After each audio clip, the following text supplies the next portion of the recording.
اعوذ باللہ من الشیطان الرجیم بسم اللہ الرحمن الرحیم رب اشرح لی صدری ویسر لی امری واحلل عقدۃ من لسانی یفقہوا قولی۔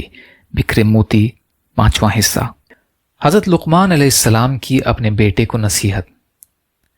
بیہقی کی شعب الایمان ہی میں حضرت حسن رضی اللہ تعالی عنہ سے منقول ہے کہ حضرت لقمان علیہ السلام نے اپنے بیٹے سے کہا، اے پیارے بیٹے، میں نے چٹان، لوہے اور ہر بھاری چیز کو اٹھایا، لیکن میں نے پڑوسی سے زیادہ ثقیل کسی چیز کو نہیں پایا، اور میں نے تمام کڑوی اور تلخ چیزوں کا ذائقہ چکھ لیا، لیکن فقر اور تندرستی سے تلخ کوئی چیز نہیں پائی۔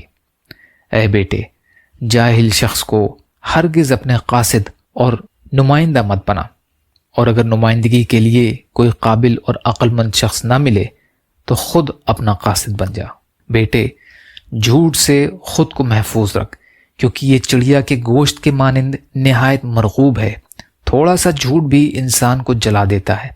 اے بیٹے، جنازوں میں شرکت کیا کر اور شادی کی تقریبات میں شرکت سے پرہیز کر، کیونکہ جنازوں کی شرکت تجھے آخرت کی یاد دلائے گی، اور شادیوں میں شرکت دنیا کی خواہشات کو جنم دے گی۔ آسودہ شکم ہوتے ہوئے دوبارہ شکم سیر ہو کر مت کھا، کیونکہ اس صورت میں کتوں کو ڈال دینا کھانے سے بہتر ہے۔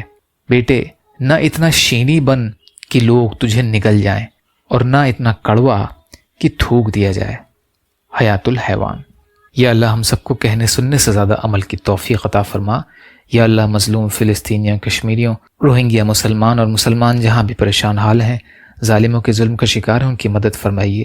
ہم سب کو اپنی استطاعت کے بقدر اپنا حق ادا کرنے والا بنائیے۔